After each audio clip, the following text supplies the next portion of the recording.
નમસ્કાર વિદ્યાર્થી મિત્રો, આપણે છે પાઠ 4 વર્તનના જૈવિક આધારોમાં જનીન તત્વો અને વર્તન વિશે સમજૂતી મેળવતા હતા કે જનીન તત્વો છે આપણા વર્તન ઉપર આપણો વારસો છે એ કેવી અસર જન્માવે છે।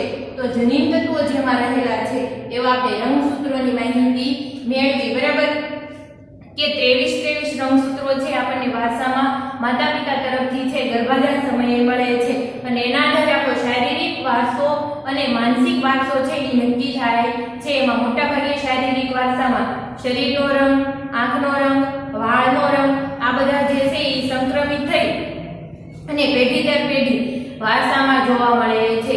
શરીરનું બંધારણ આ બધું જે છે શારીરિક વારસો દર્શાવે છે। આ ઉપરાંત માનસિક વારસામાં પણ કેટલી બધી એવી જે બોધાત્મક શક્તિઓ છે એ વારસાગત જોવા મળે છે। સાથે સાથે ઘણી બધી મનોવિકૃતિઓ પણ વારસાગત અને ઘણી શારીરિક બીમારીઓ પણ વારસાગત જોવા મળતી હોય એવું જોવા મળે છે। તો આ રંગસૂત્રો જે છે એ મુખ્ય ભૂમિકા રંગસૂત્રની એ છે કે પ્રજનન કોષમાં જે રહેલા રંગસૂત્રો હોય છે એ એકાંકી હોય છે અને એના આધારે છે એ જે માતાનું રંગસૂત્ર હોય અને પિતાનું રંગસૂત્ર હોય છે, બરાબર। તો એમાં જે X સાથે Y જોડાય અને જે X જોડાય તો અંદર જે ગર્ભમાંનું બાળક હોય છે એની જાતિ નક્કી કરવામાં મેજર જે છે એ પુરુષનું રંગસૂત્ર ભાગ ભજવતું હોય છે। આ માહિતી મેળવી હવે જે છે આપણે જનીન તત્વો વિશે માહિતી મેળવવાની છે। તો જોઈએ જનીન તત્વો। દરેક રંગસૂત્રમાં હજારોની સંખ્યામાં વારસાગત લક્ષણોના નિયંત્રકો સંગ્રહિત થાય છે। દરેક રંગસૂત્રમાં છે હજારોની સંખ્યામાં લગભગ જે છે 3000 થી ઉપરની સંખ્યામાં એક રંગસૂત્રમાં એટલા જનીન તત્વો જોવા મળતા હોય છે, એટલે કે સંગ્રહિત થયેલા હોય છે। આપણે છે કાલે છે રંગસૂત્રની આકૃતિ જોઈએ હતી કે લાંબા જે છે મણકા, લાંબા દોરડામાં જે મણકા પરવેલા હોય એવી રીતે જોવા મળતી હોય છે। તો આપણે જોઈએ આકૃતિ।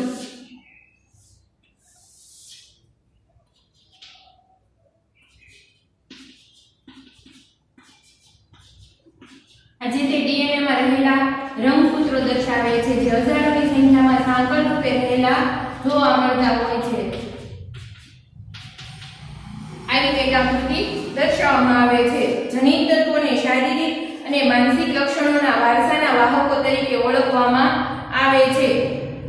જનીન તત્વો છે એને શારીરિક અને માનસિક લક્ષણોના વારસાનો જે આપણો વાહક થાય છે એ જનીન તત્વો મારફતે થાય છે, એટલા માટે એને વારસાના વાહકો તરીકે ઓળખવામાં આવે છે। ચેતાતંત્રના વિકાસમાં જનીન તત્વોનો ફાળો અગત્યનો છે। બાળકોને માતાપિતા દ્વારા વારસામાં મળેલા પૂર્ણ જનીન તત્વોના સમૂહને જીનોટાઇપ કહેવામાં આવે છે। ચેતાતંત્રનો જે વિકાસ થાય છે, બરાબર, સમગ્ર જે ચેતાકોષો હોય છે, મગજના જે કેન્દ્રો હોય છે, આ બધામાં જે કોષો રહેલા હોય છે ચેતાકોષો, બરાબર, એ આખું તંત્ર વિકસિત પામે છે।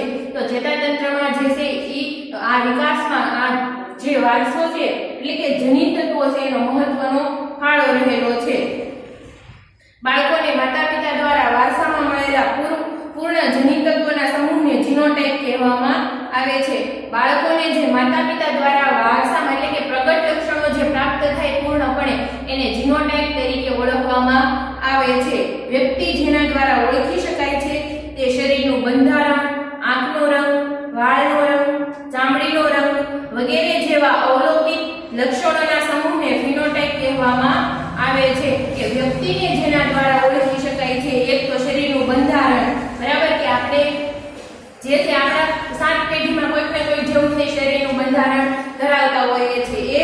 આ ઉપરાંત જોઈએ આંખનો રંગ, બરાબર, કાળો ભૂરો માંજો આ જે છે આંખનો રંગ, ઉપરાંત વાળનો રંગ, ચામડીનો રંગ વગેરે જેવા અવલોકિત લક્ષણો કે જેનું અવલોકન કરી શકાય એવા લક્ષણોના સમૂહને શું કહેવામાં આવે? ફિનોટાઇપ કહેવામાં આવે। માતાપિતા દ્વારા જે આપણને વારસામાં મળે છે સંપૂર્ણ જે બાબતો વારસામાં મળે છે એમાં શારીરિક અને માનસિક બંને બાબતોનો સમાવેશ થાય તો એને જીનોટાઇપ કહેવામાં આવે છે। જ્યારે ફિનોટાઇપ એટલે કે એવા લક્ષણો કે આપણે જેનું અવલોકન કરી શકીએ એવી બાબત છે એને ફિનોટાઇપ તરીકે ઓળખવામાં આવે છે। અને ફિનોટાઇપમાં મોટાભાગે શરીરનું બંધારણ, વાળનો રંગ, આંખનો રંગ, ચામડીનો રંગ અને આ બધાનો સમાવેશ થાય છે। બુદ્ધિ કે માનસિક વિકૃતિ જેવા વાર્તનિક લક્ષણોના જૈવિક આધારોની સમજૂતી આપતા અભ્યાસ ક્ષેત્રે વાર્તનિક જનીનશાસ્ત્ર કહેવામાં આવે છે। કેમ? જે આપણે બુદ્ધિ કે માનસિક વિકૃતિ જેવા વાર્તનિક લક્ષણો છે એની જેવી આધાર એટલે કે શારીરિક આધારો બરાબર જે પૂરા પાડતા હોય અને જે સમજૂતી આપતા હોય એ અભ્યાસ ક્ષેત્ર હોય એટલે કે એક બાબતનો અભ્યાસ કરતા હોય એને શું કહેવામાં આવે છે વાર્તનિક જનીન શાસ્ત્ર કહેવામાં આવે છે કે જેમાં છે ઈ મોટા ભાગે છે ઈ જનીનો એટલે કે જીન્સનો અભ્યાસ કરવામાં આવે છે બરાબર અને આ સંશોધકો છે ઈ જનીન તત્વો પર જુદા જુદા સંશોધનો કરી અને એનો લેખો જે છે વર્તમાન પત્રો હોય કે કોઈ પણ જનરલ હોય એમાં જે છે પ્રકાશિત કરતા હોય લોકો દ્વારા છે સમૂહ માધ્યમો દ્વારા માહિતી પહોંચાડવાનો પ્રયત્ન કરતા હોય છે એમાં જે છે બુદ્ધિ કે માનસિક વિકૃતિઓ બરાબર જનીન તત્વોને વારસાના વાહકો કહેવામાં આવે છે તો વારસાના જે છે એ બધી બાબતોનું વહન થાય છે તો એમાં પણ છે ખાસ કરીને એ કેવી કેવી બાબતોનો સમાવેશ થાય તો એમાં શારીરિક બાબતોનો તો થાય જ છે સાથે સાથે માનસિક બાબતોનું પણ વહન થાય છે ઘણી બધી એવી મનોવિકૃતિઓ હોય છે બરાબર દાખલા તરીકે મનોવિકૃતિમાં જોઈએ તો સ્કિઝોફ્રેનિયા છે મેજર પ્રોબ્લેમ છે કે જે વારસામાં છે વહન થાય છે બરાબર તો આનો જે અભ્યાસ કરતો હોય એની જે વાર્તનિક અસર થાય એનો અભ્યાસ કરતા હોય તો એવા જે લોકો હોય છે સંશોધકો હોય છે એને છે ઈ આપણે જનીનશાસ્ત્ર વાર્તનિક જનીનશાસ્ત્ર કહેવામાં આવે છે સમાન વારસો મળ્યો હોવા છતાં બાળકો વર્તનની બાબતમાં તેમના માતા પિતા કરતા જુદા પડતા હોય છે સમાન વારસો જેને મળ્યો હોય છતાં પણ બાળકો છે માતા પિતાના વર્તન કરતા એનું જુદું વર્તન જોવા મળતું હોય છે આવા તફાવત માટે બે કારણ હોઈ શકે આપણને એવું થાય કે આવો તફાવત હોય તો એનું કારણ શું હોઈ શકે તો બે કારણ હોઈ શકે પ્રથમ તો એ કે બાળકોને જનીન તત્વો તો વારસામાં મળ્યા હોય છે પરંતુ તેમના માતા પિતાને અગાઉની પેઢી દ્વારા મળે વારસો આ તફાવત માટે જવાબદાર હોઈ શકે છે કે બાળકોને જનીન તત્વો તો જે છે એ વારસામાં મળ્યા હોય છે પરંતુ એના માતા પિતાને જે પેઢીઓ દ્વારા મળેલો વારસો છે એ અલગ હોઈ શકે છે પ્રગટ વારસો અને અપ્રગટ વારસો આપણે માનવ વિકાસમાં જોયો એ આનું મુખ્ય કારણ બની શકે છે બીજું કારણ બાળકો માતા પિતા કરતા જુદા પર્યાવરણમાં રહી ઉછરતા હોય તે પણ હોઈ શકે એટલે કે બીજું કારણ એ કે બાળકો છે માતા પિતા કરતા અલગ પર્યાવરણમાં ઉછેર પામ્યા હોય માતા પિતા જે પર્યાવરણમાં ઉછેર પામ્યા હોય એ પર્યાવરણમાં બાળકનો પણ ઉછેર પામ્યો હોય ભૌગોલિક સ્થાન બદલાઈ ગયું હોય અથવા તો એની જે આર્થિક સ્થિતિ હોય સામાજિક સ્થિતિ હોય આ બધામાં જે છે વર્ષો પછી થોડું ઘણું પરિવર્તન આવ્યું હોય તેના કારણે છે માતા પિતા જેવું બાળકોનું વર્તન જોવા મળતું નથી આમ વર્તન માટે વારસો અને પર્યાવરણ બંને પરિબળો સરખા મહત્વના છે આમ કોઈ પણ વર્તન અસ્તિત્વમાં આવે તો એના માટે છે પર્યાવરણ અને વારસો આ બંને પરિબળો છે ખાસ મહત્વના છે અગત્યના છે જો યોગ્ય પર્યાવરણ મળે અને એના દ્વારા વારસાનું યોગ્ય રીતે ઘડતર કરવામાં આવે વારસામાં મળેલ લક્ષણોનું તો જે છે એક સારો નાગરિક બની શકે છે વ્યક્તિ એટલે આ બંનેનું મહત્વ દર્શાવવામાં આવેલું છે આપણો જૈવિક વારસો અગત્યના જીવન અનુભવો માટેનું ફલક પૂરું પાડે છે આપણો જે જૈવિક વારસો છે એટલે કે શારીરિક જે વારસો છે એ જીવન અનુભવો માટે જે ફલક છે બરાબર એની એક ભૂમિકા પ્લેટફોર્મ પૂરું પાડે છે દાખલા તરીકે છોકરા તરીકે જન્મ્યો હોય તો ઉછેર દરમિયાન તેની સાથે છોકરીઓ કરતા જુદી રીતે વ્યવહાર કરવામાં આવે છે પરિણામે વ્યક્તિની વર્તન ભાતો પણ જાતિ પ્રમાણે જુદી જુદી જોવા મળે છે જેવી વારસો કીધું તો શારીરિક બાબતો છે તો જાતિગત તફાવતમાં આપણે જોઈએ તો એમાં શું કહેવામાં આવ્યું છે કે જે બાળક છે છોકરા તરીકે જન્મ પામ્યો તો એની જે ઉછેરની શૈલી અલગ જોવા મળે એની સાથે અલગ વર્તન કરવામાં આવે જ્યારે છોકરી છે એ જન્મ પામી હોય તો એની સાથે પણ અલગ વર્તન કરતા હોય એવું જોવા મળે છે અને એને કારણે છે બંનેના વર્તનમાં તફાવત જોવા મળે છે જાતિ પ્રમાણે વર્તન ભાતો અલગ અલગ જોવા મળે છે નેક્સ્ટ જોઈએ ચેતાતંત્ર અને તેના ભાગો આપણે અત્યાર સુધી છે જનીન તત્વો અને વર્તનની અસર જોઈ હવે શું જોવાનું છે ચેતાતંત્ર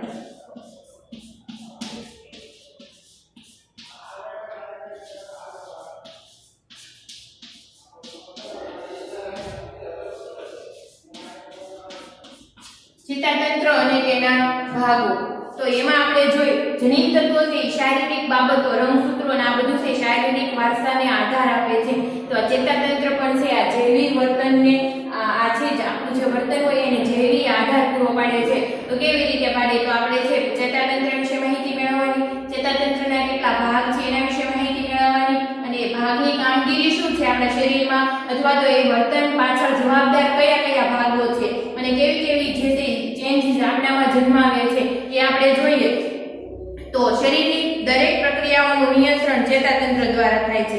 શરીરની જે દરેક પ્રક્રિયા છે આપણી, બરાબર, જે સાહજિક પ્રક્રિયા હોય કે જે શીખેલી પ્રક્રિયા હોય, બરાબર, આ બધી પ્રક્રિયાનું નિયંત્રણ છે એ ચેતાતંત્ર દ્વારા થતું હોય છે. ઉત્ક્રાંતિના સોપાનોમાં માનવી ટોચનું સ્થાન ધરાવે છે. આપણે ઉત્ક્રાંતિના જે સોપાનો જોયા, સીમા સ્તંભો જોયા, એમાં માનવી છે એ 3 લક્ષણોથી બીજાથી અલગ પડે છે: દ્વિપદીપણું, ભાષાનો વિકાસ અને મગજનો વિકાસ. બરાબર, આ સોપાનો પ્રમાણે માનવી જે છે એ બધા પ્રાણીઓ કરતા, બધા સજીવો કરતા ઉચ્ચ એટલે ટોચનું સ્થાન ધરાવે છે. તેનું શ્રેય માનવીના ખૂબ જ વિકસિત એવા ચેતાતંત્રને આપવું પડે અને આનું શ્રેય જે છે એ આ વિકસિત ચેતાતંત્રને આભારી છે એવું કહી શકાય છે. જો ચેતાતંત્ર વિકસિત ન હોય તો આપણે સીધા સીધા ચાલવાની અથવા મગજનો વિકાસ અને દ્વિપદીપણું છે એ કદાચ આપણે ન પણ અનુભવી શકીએ.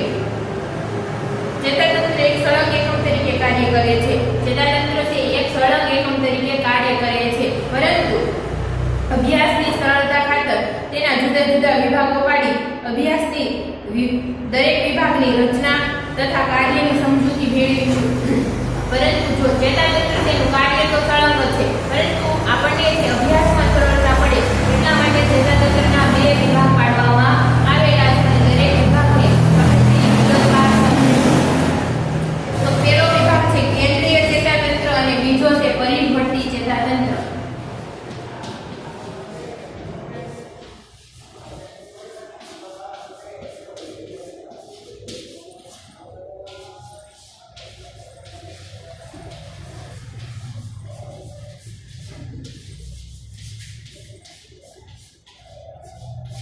પહેલું છે કેન્દ્રીય ચેતાતંત્ર અને બીજું છે પરિવર્તીય ચેતાતંત્ર. તો આ કોષ્ટક 4.1 આપેલું છે. એમાં જો ચેતાતંત્રના વિભાગ એની આકૃતિ જે છે વિગતે દર્શાવેલી છે.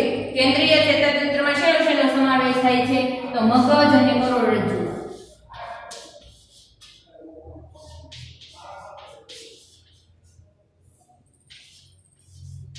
મગજ અને કરોડરજ્જુ. આ ઉપરાંત જોઈએ તો જે પરિવર્તી ચેતાતંત્ર છે એમાં 2 પ્રકાર પાડવામાં આવેલા છે, 2 વિભાગ પાડવામાં આવેલા છે. તો જોઈ કયા? શારીરિક અને સ્વયં સંચાલિત.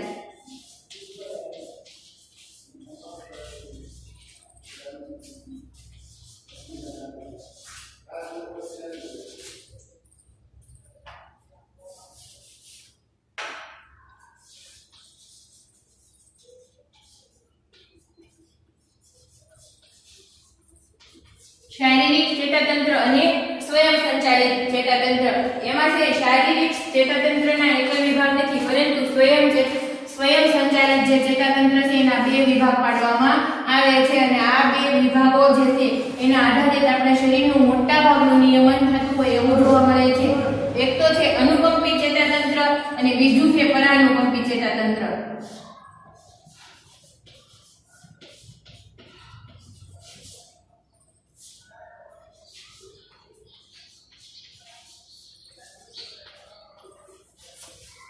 એક અનુકંપી ચેતાતંત્ર અને બીજું પરાનુકંપી ચેતાતંત્ર. હવે આ બધા પ્રકારની આપણે છે વિગતે માહિતી મેળવીએ તો કેન્દ્રીય ચેતાતંત્રમાં કઈ કઈ બાબતનો સમાવેશ થાય છે અને એની કામગીરી શું છે એ જોઈએ. તો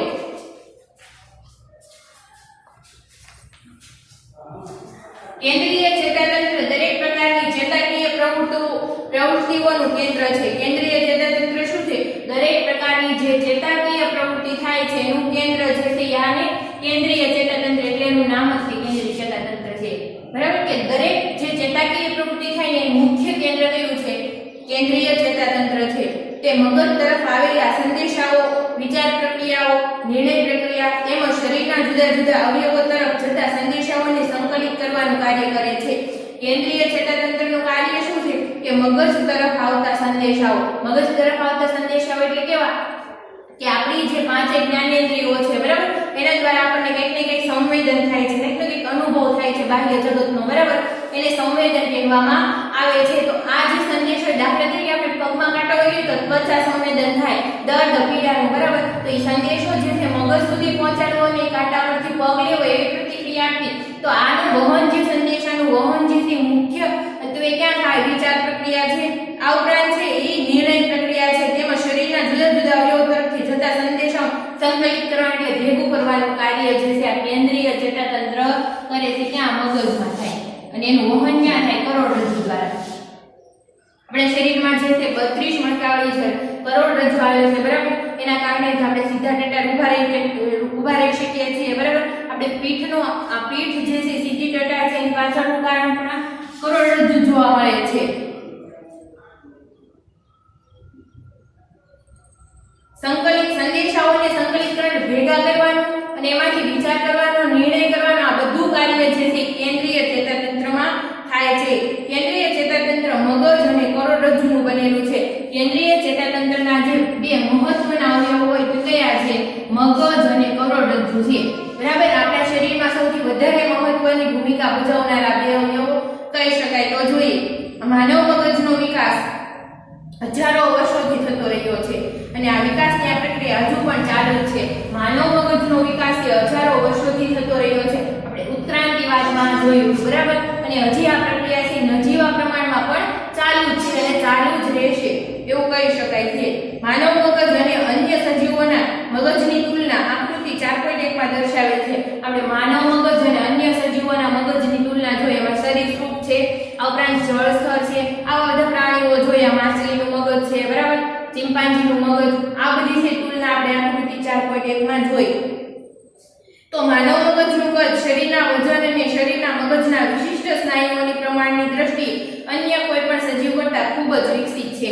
કે માનવ મગજ જે છે એ શરીરનું કદ, એના શરીર પ્રમાણેનું કદ, એનું વજન જે છે એ અન્ય પ્રાણીઓના જે મગજ હોય છે, અન્ય સજીવોના જે મગજ હોય છે એની કરતાં મનુષ્યનું મગજ જે છે એ એકદમ વિકસિત પ્રકારની પ્રક્રિયા ધરાવે છે અને ખૂબ જ વિકસિત છે. પુખ્ત વ્યક્તિના મગજનું વજન 1.36 કિગ્રા. ખાસ યાદ રાખજો, 1 માર્કમાં અથવા એમસીક્યુમાં આવું પૂછાઈ શકે માનવ મગજના એટલે કે વિકસિત જે માનવ મગજ છે, પુખ્ત વ્યક્તિના મગજનું વજન કેટલું છે?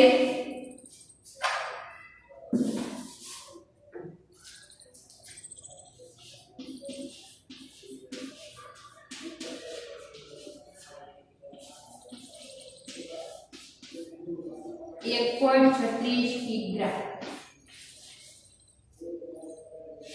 જોવા મળે છે બરાબર. કે જે પુખ્ત વ્યક્તિ છે એના એટલે જે પરિપક્વતા, શારીરિક વૃદ્ધિની પરિપક્વતા એ પહોંચેલ વ્યક્તિ છે, પુખ્તતા પ્રાપ્ત કરી લીધેલ વ્યક્તિ બરાબર. તો આનું વજન છે, મગજનું વજન કેટલું જોવા મળે છે? 1 કિલો અને 36 ગ્રામ જોવા મળે છે અને તે લગભગ 10 અજબ ચેતાકોષો ધરાવે છે. મગજમાં કેટલા ચેતાકોષો આવેલા છે? 10 અજબ ચેતાકોષો આવેલા છે. ચેતાકોષોની રચના છે જોઈએ તો કઈ કઈ જોવા મળે?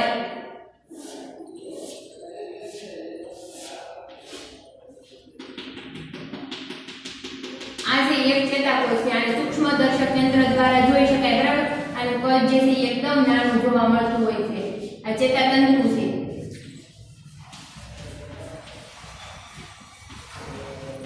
અને ચેતાતંતુઓ દ્વારા જે છે બીજા અન્ય ચેતાકોષ, એક ચેતાકોષથી બીજા ચેતાકોષ સાથે જોડાયેલા હોય છે બરાબર. આ જે છે કોષરસ, કોષ કેન્દ્ર અને કોષ કવચ બરાબર. અને આ જે ચેતાતંતુઓ છે બરાબર એને લઘુતંતુઓ તરીકે પણ ઓળખવામાં આવે છે. અને આ લઘુતંતુથી છે એક ચેતાકોષ બીજા ચેતાકોષ સાથે જોડાયેલો જોવા મળતો હોય છે. અને કેટલા આવા જે છે 10 અજબ જે છે અબજ 10 અબજ જે છે એ ચેતાકોષો આપણા મગજમાં રહેલા છે. શરીરના કુલ લોહીના જથ્થામાંથી મગજ હૃદય દ્વારા 5મા ભાગનું લોહી મેળવે છે અને આપણા મગજમાં છે એકદમ શુદ્ધ લોહીનો પુરવઠો પહોંચે છે. એટલે કે આપણા શરીરમાં રહેલું જે કુલ લોહી છે એના જથ્થામાંથી મગજ જે છે હૃદયમાં જે છે લોહી શુદ્ધ થાય છે અને સીધું થી મગજ સુધી પહોંચે છે. એમાં 5મા ભાગનું લોહી માત્ર મગજ તરફ જાય છે અને એ એકદમ શુદ્ધ લોહી હોય છે. મગજના કોષોને 3 થી 4 મિનિટ સુધી પ્રાણવાયુ ન મળે તો ગંભીર હાનિ પહોંચે છે. મગજના જે કોષો હોય છે એને 3 થી 4 મિનિટથી પ્રાણવાયુ ન પહોંચે એટલે શું કે ઓક્સિજન બરાબર. આપણો પ્રાણવાયુ કયો છે? ઓક્સિજન. જો એવી કોઈ પણ પરિસ્થિતિ હોય બરાબર, અતિશય ધુમાડાની હોય કે એવી કોઈ પણ ઝેરી પદાર્થોનો વિસ્ફોટ હોય અને આવા સમયે જે છે ઘણી વખત શું થાય કે પ્રાણવાયુ મળવો મુશ્કેલ થઈ જાય, પ્રદૂષણનું પ્રમાણ વધી જાય, ત્યારે છે પ્રાણવાયુ ન મળે, માત્ર 3 થી 4 મિનિટ પ્રાણવાયુ ન મળે તો પણ ઘણા મગજના કોષો હોય છે એને હાનિ પહોંચે છે. એટલે સામાન્ય રીતે આપણને માથાનો દુખાવો, બેચેની આવું વર્તન આપણું જોવા મળતું હોય છે. મગજના સૂક્ષ્મ નિરીક્ષણ દ્વારા તેના જુદા જુદા ભાગોની વિશિષ્ટ ક્રિયાઓ વિશે જાણકારી પ્રાપ્ત થાય છે. મગજના જે સૂક્ષ્મ નિરીક્ષણ કણો દ્વારા આપણે જે છે એના જુદા જુદા વિશિષ્ટ ભાગોની જાણકારી પ્રાપ્ત થાય છે. દાખલા તરીકે પશ્ચખંડમાં દ્રષ્ટિ કેન્દ્ર આવેલું છે. જો મગજનું આપણે સૂક્ષ્મતાથી નિરીક્ષણ કરીએ, સૂક્ષ્મદર્શક યંત્રો કે એવા કોઈ પણ રીતે આપણે કોઈ પણ વ્યક્તિનું મગજનું નિરીક્ષણ કરીએ તો એમાં કેટલા બધા ભાગો આવેલા છે, કેટલા બધા ખંડો આવેલા છે, બરાબર. એ મેં તમને આગળ સમજાવ્યું હતું. અને એ ખંડો જે છે દાખલા તરીકે પશ્ચખંડ છે મગજનો, બરાબર. મગજ જે છે એ જુદા જુદા 4 ખંડોમાં વહેંચાયેલું છે. તો એમાં જે પશ્ચખંડ છે એ આપણે મગજની રચનામાં જોઈશું તો એમાં જે છે દ્રષ્ટિ સંવેદન કેન્દ્ર આવેલું છે કે એ કેન્દ્રમાં આપણને જે વસ્તુ જોઈએ છે એનું અર્થઘટન થાય છે અને આખી પરિસ્થિતિનો જે આપણે તાગ મેળવીએ છીએ અને પરિસ્થિતિ પ્રત્યે આપણે પ્રતિક્રિયા આપીએ છીએ એ કેન્દ્ર ક્યાં આવેલું છે? દ્રષ્ટિ સંવેદનનું કેન્દ્ર છે એ ક્યાં આવેલું છે? પશ્ચખંડમાં આવેલું છે. આવું જે છે આપણે મગજનું અવલોકન કરીએ, સૂક્ષ્મ અવલોકન કરીએ ત્યારે આપણને જાણકારી પ્રાપ્ત થાય છે, બરાબર. જે લોકો છે મગજના રોગના નિષ્ણાત હોય છે એ લોકો આમાં વધારે માહિતી ધરાવતા હોય છે. તો મગજની રચના જોઈએ તો મગજની રચના કેવી છે? મગજ એ 2 સરખા અડધિયામાં વહેંચાયેલું છે જેને મગજના ગોળાર્ધ તરીકે ઓળખવામાં આવે છે. તો આપણે જોઈએ તો મગજની રચના છે કે કાયમી છે. મગજ છે ને અહીંયાથી 2 સરખા અડધિયામાં વહેંચાયેલું છે અને શું કહેવામાં આવે? મગજના ગોળાર્ધો.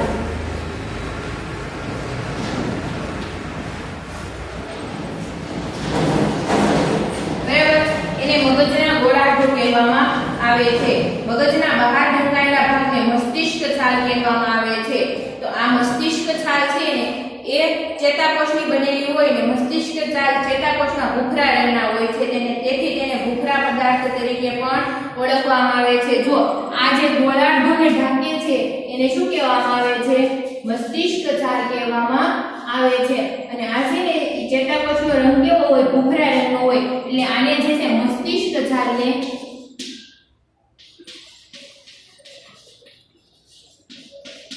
બરાબર મસ્તિષ્ક છાલને છે ભૂખરા પદાર્થ તરીકે